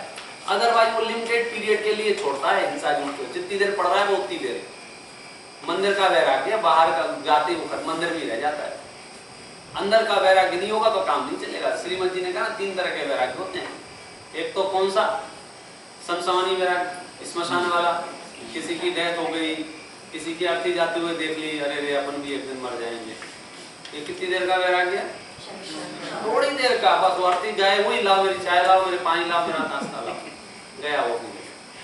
दूसरा होता है मंदिर का वैराग्य। जब हम प्रवचन सुनते हैं, वाणी सुनते हैं भगवान की, स्थिति सही बात है, बाहर निकलते हैं तो मंदिर का मंदिर में, बाहर भी पूरी तरह नहीं निकल पाए उतनी देर में अपन स्टार्ट हो जाते हैं। और एक होता है अंदर का वैराग्य। यदि अंदर से यह निर्णय हुआ है तो अनंत काल तक सिद्ध सलाह में भी आपके साथ रहता है। तो हमको तो अंदर क्या वैराग्य, लेकिन थोड़ा सा हमको समझदारी तो वापरनी पड़े। समझदारी का प्रयोग नहीं करें तो मुश्किल हो जाए। मतलब कभी कभी तो हमको ऐसा लगता है ना, जिस आत्मा की हम बात कर रहे हैं, जिस सोल की हम बात कर रहे हैं, आप उस सोल को कितना चाहते हो, आपको उस सोल के बारे में क्या जानकारी है, आपको अपनी आत्मा की कितनी कीमत है, कभी विचार किया? मुझे ऐसा लगता है कि बाकी चीजें तो जाने दो, ये जो कपड़ा है ना, ये कपड़ा, इसकी कितनी कीमत है? कि अभी अब खाना खाएंगे ना लोग और गलती से इसके ऊपर कुछ गिर जाए तो क्या करेंगे? पहले खाना खाएंगे, पहले साफ करने भागेंगे। पहले खाना खा लो ना, बाद में साफ कर लेना, कल साफ कर लेना, परसों साफ कर लेना। क्यों तत्काल क्यों करना? क्या प्रॉब्लम? आपका जवाब है भाई साहब, तुरंत साफ नहीं करेंगे तो वो दाग रह जाएगा और मेरा कपड़ा खराब हो जाएगा। वाह, 200, 500, 1000 रुपए के वस्त्र की तुझे इतनी वैल्यू है कि तुरंत साफ कर देना चाहता है। मैं आपसे पूछता हूँ, आपकी आत्मा में जो दाग लगते हैं, क्रोध के, मान के, माया के, लोभ के, उसको कितनी देर बाद धोना चाहते हो? अरे धोना भी चाहते हो क्या नहीं धोना चाहते? नहीं, आपको अभी समझ में नहीं आया। मैं आप अच्छा समझो, फैमिली में ही है अपन, सब जगह हो सकता है। एग्जाम्पल किसी का भी ले लो, कोई फर्क नहीं पड़ता है। सास ने बहू से कुछ कहा, दुर्वचन कहे, और उन दुर्वचनों का स्पॉट, दाग, क्रोध आत्मा पर लग गया। अब क्या इमीडिएटली क्या करना चाहिए? इस दाग को धोना चाहिए। और करते क्या है? सबसे पहला डिसीजन होता है, जो दाग लगा है उसको मैं संभाल के रखती हूँ, आने दो उनको बताऊंगी। अभी कहाँ साफ करेगी? इतनी जल्दी साफ कर ले तो फिर काम नहीं बन जाए। अच्छा, वो अगर बाहर हैं, एक आध हफ्ते बाद आने वाले हों तो उस दाग को 1 हफ्ते संभाल के रखे, क्योंकि अभी फोन पे बताएं तो वो डिस्टर्ब हो सकते हैं, इसलिए अभी नहीं बताना, 1 हफ्ते बाद बताऊंगी, 1 साल बाद। क्या मतलब है इसका? आपको कुछ समझ में आ रहा है? किसी ने आपकी इंसल्ट की, बराबर है, अब उस इंसल्ट को अपने पास कितनी देर रखना, किस किस को बताना, कितने लोगों को बताना? हमको मतलब धर्म तो बहुत बात की चीज है, जो बेसिक कॉन्सेप्ट है ना वहां भी थोड़ा सा कंफ्यूजन है कि जिस चीज को हमने इमीडिएटली साफ कर देना चाहिए था उसको हम एक एक दो दो तीन तीन चार चार साल तक जमा के रखते हैं, तो फिर वो दाग इतना गहरा हो जाता है कि वो शास्त्रों से भी साफ नहीं होता, वो आपके अंदर से निकलते ही नहीं, क्योंकि आपने तुरंत यदि कार्यवाही की होती तो संभावनाएं बहुत थी। हम रास्ते से जा रहे हैं और पैर में अगर कोई ट्रक वाला कीचड़ उछाल के चला जाए और पैर से कीचड़ लग गया, मैं पूछता हूँ कितने लोगों को आप बताओगे? मेरे पैर पे कीचड़ लगा, कितने लोगों को बताओगे? जितना सामने मिलेगा सबको बताओगे मेरे लगा नहीं, आप तो चुपचाप साफ करके, किसको बताना, चुपचाप साफ करके रहते हो। लेकिन जब कोई आपके ऊपर क्रोध करता है, मान करता है, ये जो विकार हैं, ये विकारों का क्या करते हो, पूरे गांव को इकट्ठा करते हो। कई लोग पूछते हैं कि भी हमें गुस्सा जो है ना आ जाती है तो उसका क्या करना चाहिए? गुस्सा यदि आ जाए तो गुस्से का क्या करना चाहिए? तो मैंने कहा जैन दर्शन में इसका कोई इलाज नहीं है, गुस्सा आ जाए क्या करना चाहिए। जैन दर्शन में तो ऐसा इलाज है, यदि आप एक बार कर लो तो अनंत काल के लिए गुस्सा आएगी नहीं आपको। क्या मतलब है इसका? दोनों में अंतर समझ रहे आप? आ जाए तो क्या करना चाहिए, बात ये मुख्य नहीं है। बात ये मुख्य है कि जिन कारणों से गुस्सा आपको आ रही है, हम उन कारणों को नष्ट कर दें तो अनंत काल के लिए गुस्सा नहीं आएगा। जैसे आप सुनो ना, इसको बहुत इजी करने के लिए, वॉमिटिंग है, उल्टी है, आ जाए तो क्या करना चाहिए? आ जाए कहां? किसी के भी ऊपर? भाई इतना ही कॉमन सेंस तो आपसे कह रहा हूं, इतना ही, जितना आपने वॉमिटिंग आ गई, जब उपाय ऐसा करना चाहिए, इतना ही खाना चाहिए कि नहीं आए, ऐसा ही हर काम ऐसा करना चाहिए जिससे नहीं आए। और यदि आ जाए तो आ जाए तो का आंसर क्या है कि आप चुपचाप एक कोने में जाएंगे, वहां करके आ जाएंगे, ऊपर से पानी डाल देंगे, लगे भी नहीं कि आई, ऐसा ही है ना। तो मैं पूछा, क्रोध का भी ऐसा ही स्वरूप है। जब आपको आता हो तो आप एकांत में जाके पंच परमेष्टि का स्मरण करो, या 10 लोगों के ऊपर उड़ेलने से क्या फायदा। लेकिन हम क्या करते हैं, जब गुस्सा आता है ना 10-20 लोगों को इकट्ठा कर लेते हैं, इधर आओ मेरा गुस्सा आ रहा, फिर 10-20 लोगों के ऊपर उड़ेलते हैं। वो बिल्कुल वॉमिटिंग जैसा हाल होता है। जैसे आप 10 लोगों के सामने वॉमिटिंग कर दें तो 10 में से 4-5 इतने कमजोर होते हैं कि आपको देख के वो कर देंगे, फिर बचे हुए उनको देख के कर देंगे, तो वॉमिटिंग। तो क्रोध का भी ऐसा ही है। मैंने 10 लोगों को बुला के क्रोध किया और 10 में से 4-5 जरूर इतने कमजोर होते हैं कि उस क्रोध पर क्रोध करते हैं, फिर 4-5 से 10 हो जाते हैं, 10 से 50 हो जाते हैं, गड़ जाते हैं, और पूरा मंदिर में क्रोध क्रोध क्रोध क्रोध। तुझे अकेले को आया था ना, तो तूने हम सबको क्यों लपेटा? लेकिन करे क्या, जितनी चिंता, मैं फिर से कहता हूं, ये 200, 500, 1000 रुपए के कुर्ते की है, कपड़े की है, उतनी परवाह आत्मा की नहीं। वस्त्र पे दाग लग जाए, मेरे वस्त्र पे दाग लग जाए तो क्या करना चाहिए? आपके वस्त्र से अपना वस्त्र लगाना चाहिए, आप भी लगा लो। बच्चे करते हैं ऐसा, भाई मेरा गंदा हो गया तो तेरा साफ कैसे हो सकता है? तो हम बच्चे कब तक रहेंगे? अपने क्रोध से कितने लोगों को पीड़ित करोगे, अपने मान से कितने लोगों को परेशान करोगे, अपनी मायाचारी में कितने लोगों को लपेटना चाहते हो, अपने लोभ से। तुम गंदगी में हो तो जाके तुम नहा के आओ ना। परेशानी कहीं है, इलाज कहीं है। ये हाथ होता है ना, हाथ आग से जल जाए तो बता दवाई कहाँ लगाना चाहिए, हाथ के ऊपर कि आग के ऊपर? पक्का आग के ऊपर। तो जिससे जले हैं उसको तो कुछ नहीं करना, जिसकी वजह से जले हैं उसका तो ट्रीटमेंट नहीं करना है। तो जैसे आपके क्रोध से मैं यदि परेशान हो जाऊं तो इलाज किसका करना चाहिए, मेरा कि इनका? वो मीटिंग बुला के तो पहले इनका इलाज करो तो मैं मानूंगा। भाई तकलीफ किसको हुई है? मुझे हुई है ना, तो मुझे अपना पेशेंस लेवल बढ़ाना है। संक्लेश परिणाम मेरे हुए हैं तो मुझे अपनी बुद्धि ठीक करनी है। हम अपनी बुद्धि ठीक ना करने के बजाय दूसरों की परिस्थिति ठीक करना चाहते हैं। अनंत काल तक ये सिस्टम सही नहीं हो सकता है, क्योंकि दूसरों में परिवर्तन सोचना, वो जो ब्लेमिंग नेचर है, तब तो कर्म सिद्धांत अपन ने उसको अच्छे से नहीं पढ़ पाया। आप ऐसा मत करो। इतनी आदत खराब हो गई है कि बड़ी बड़ी बातें क्या कहें। कल कही थी आपसे सर्दी जुकाम भी हो जाए और उससे पूछे क्यों हो गया, तो बोले वेदर की वजह से। वेदर ने कुछ नहीं किया है। तू दूसरों की तरफ देख मत, दूसरों पे आरोपित मत कर। यहाँ तो आगे हम सिखाने वाले हैं कर्म के ऊपर भी तू नाराज मत हो। कर्म तो जड़ है, उद्गल है, वो तो जैसा तूने परिणाम किया है वैसा फल आया है। यहाँ एक पत्थर रखा हुआ है और ये पत्थर उठा के मैंने अपने सर पे मार दिया। मेरे सर पे किसने दिए मालूम है? पत्थर ने। इससे इजी और क्या हो सकता है? ये कर्म सिद्धांत है। मैंने यहाँ पत्थर को यूं अपने सर पे मारा, पत्थर पे रंग लगा हुआ है खून का मेरा, तो बताओ कोई भी देखेगा तो क्या बोले, इतनी चोट कैसे आ सकती है, पत्थर से आ सकती है। तो किसने दी है? मेरे पत्थर ने। तो पत्थर को सजा होनी चाहिए, पत्थर की निंदा होना चाहिए। तो आप एक सेकंड में समझ के भाई साहब पत्थर का क्या है इसमें, तुमने खुद ने, बस दैट्स इट। कर्मों का भी कुछ नहीं है, जो कुछ भी है तुम्हारे परिणामों का फल है। तो तुमको यदि कर्मों में भी संशोधन करना है, कर्मों में भी बदली करना है, तो ले जाके आपके अपने परिणामों में बदली करना होगा। और परिणामों में बदली नहीं किया तो फिर क्या होगा? ये कह रहे हैं कि त्वत्संस्तवेन भव संतति सन्निबद्धम, भव भव में बांधे हुए कर्म भी आपके स्तवन के द्वारा पापम क्षणाक्षय मुपेति ननु क्षणाक्षय उपेति शरीर भाजाम, शरीरधारियों के पाप क्षण भर में क्षय हो जाते हैं। एक बात ईमानदारी से भगवान की स्तुति करे, भगवान के गुणों का विचार करे। पता है दृष्टांत दिया कैसे नष्ट हो जाते हैं?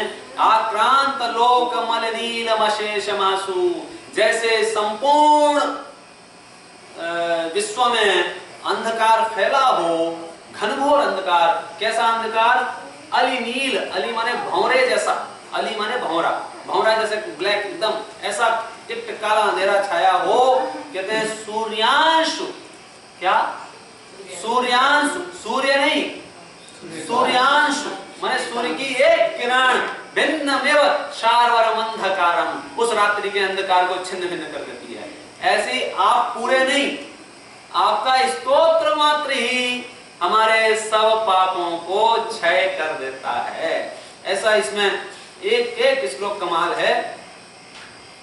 मतलब मेरा तो मन ये है कि आप भले ही इसको धीरे धीरे बार बार शब्दों के हद तक पहुंच गए, अब आप इन श्लोकों का पाठ करें, इनको बोलें, तो आपको कम से कम समझ में तो आए मैं क्या कर रहा हूं, मैं भक्ति कर रहा हूं। भक्ति का मतलब क्या है? देखो, सामने वाला जिस स्तर का हो उस स्तर से उसकी प्रशंसा की जाती है, उसकी तारीफ की जाती है, उसकी अनुमोदना की जाती है। जैसे संसारी जीवों की भक्ति की जाती है वैसे मुक्त जीवों की भक्ति नहीं की जाती है। संसारी जीवों की भक्ति राग पूर्वक होती है, मुक्त जीवों की भक्ति वितरागतामय होती है। तो ये मुक्त जीव है, तीर्थंकर परमात्मा है। इनकी स्तुति कैसे कर रहे हैं कि इनकी स्तुति तो एक ही पद्धति है कि हम इनके एक एक गुणों का विचार कर रहे हैं और उन गुणों का विचार करके जो शांत चित्त होता है, जो निर्मल परिणाम होता है, जो हमारी बुद्धि पापों से रहित होती है, वो अपने आप में सबसे बड़ा अचीवमेंट है।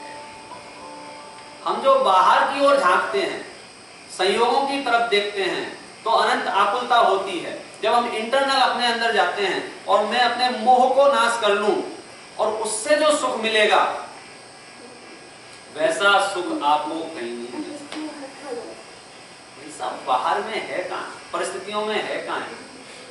पुण्य का उदय, पाप का उदय, आप जिसको बोलते हो उसमें कोई दम नहीं है। आपको लगता है कि संयोग अच्छे अच्छे हैं तो मैं सुखी हूं। गारंटी है अच्छे संयोगों में जब सुखी रहें? है गारंटी? हिंदुस्तान के जीव दुखी, अमेरिका के सुखी, ऐसा नियम बनाया जाएगा? निर्धन दुखी, धनवान सुखी, ऐसा नियम बनाया जाएगा? रोगी दुखी और निरोगी सुखी, ऐसा नियम बनाया जाएगा?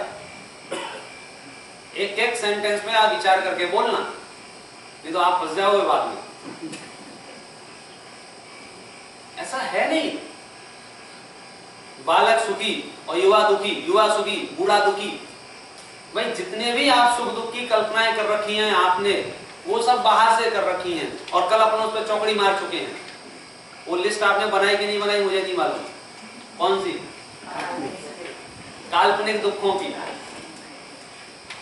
और बना के मुझे नहीं देखना है आपके कौन कौन से काल्पनिक दुख हैं, उसको आप ही फाड़ के, प्रॉब्लम ही नहीं है। और जो प्रॉब्लम है उसका इलाज जैन दर्शन में है। असली प्रॉब्लम क्या है कि मेरे मोह की, मेरे मिथ्यात्व की, मेरे राग की, मेरे परद्रव्यों के एकत्वपने की, मैं आत्मा हूं और शरीर आदि समस्त पदार्थों को अपना मानता हूं। एक्चुअल प्रॉब्लम ये है। तू आत्मा है, तू आत्मा रहे, तू शरीर क्यों बनता है, तू मकान दुकान क्यों बनता है, रुपया पैसा क्यों बनता है, संयोग रूप क्यों बनता है।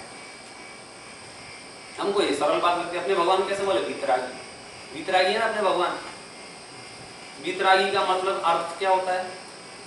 जिनका राग बीत गया, जिनका राग नष्ट हो गया।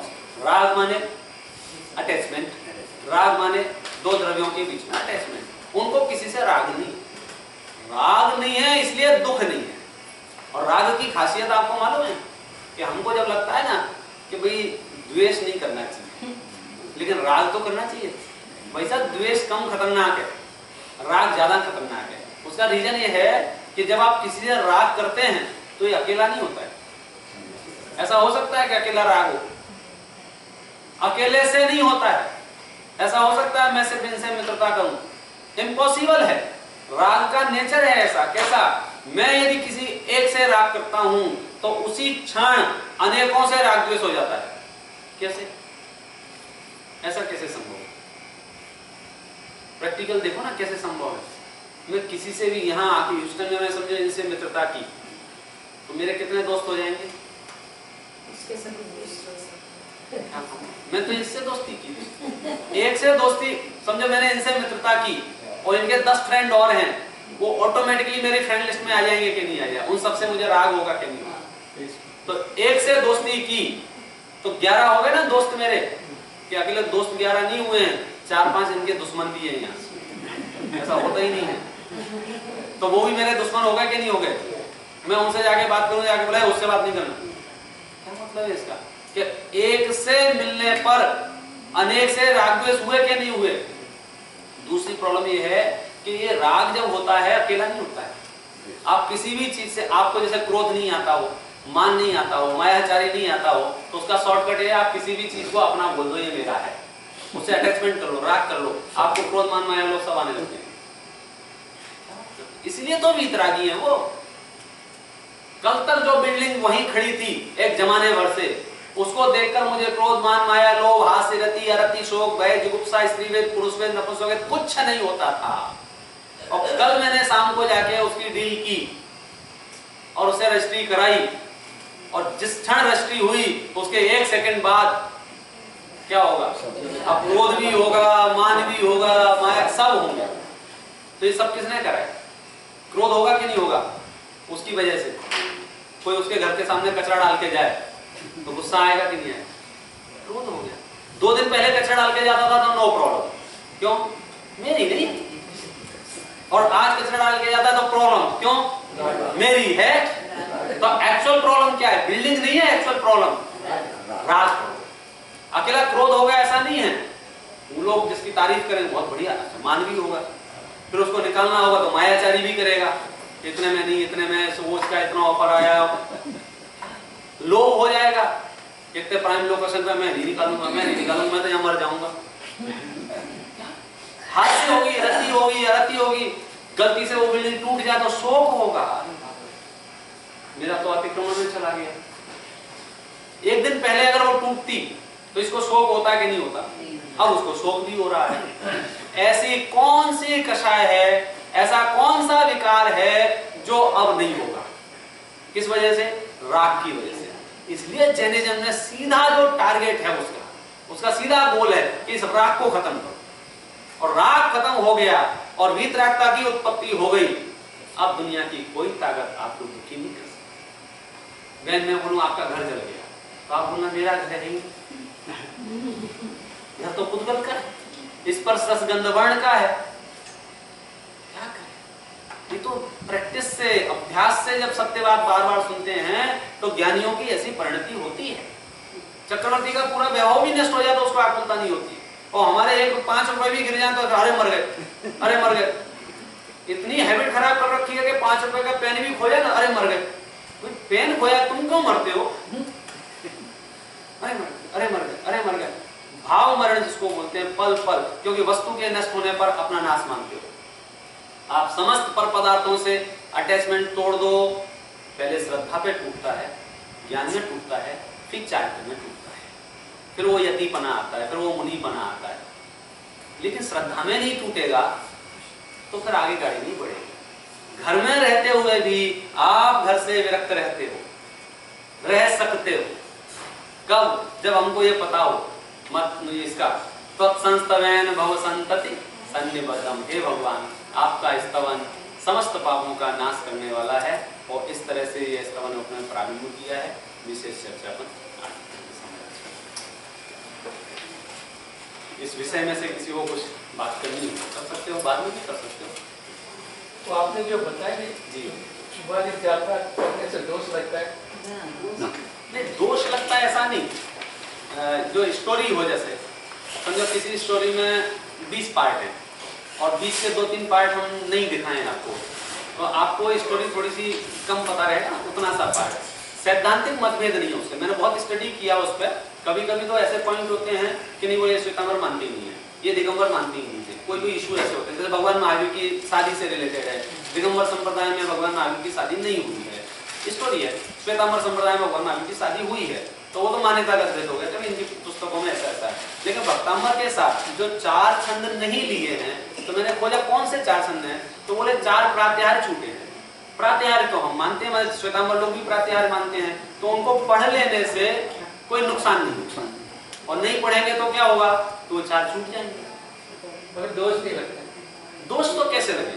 थोड़ा सा आपने पूर्ण तरह से नहीं पढ़ा। दोष माने, हाँ मतलब मैं तो सबको प्रेरित कर रहा हूँ लॉजिकली। मेरे श्वेतांबर विद्वानों से भी बात हुई तो बोले नो प्रॉब्लम, आप इसको आगे पीछे, इसको प्रिंटिंग में भी आएगा, सब इसका पाठ करेंगे, क्योंकि वो ऐसे छंद नहीं है जिससे कुछ गड़बड़ होती हो। गड़बड़ माने नहीं, ये तो आगम में है नहीं, ये दिगंबरों का है, किसका है, ऐसा कुछ नहीं है।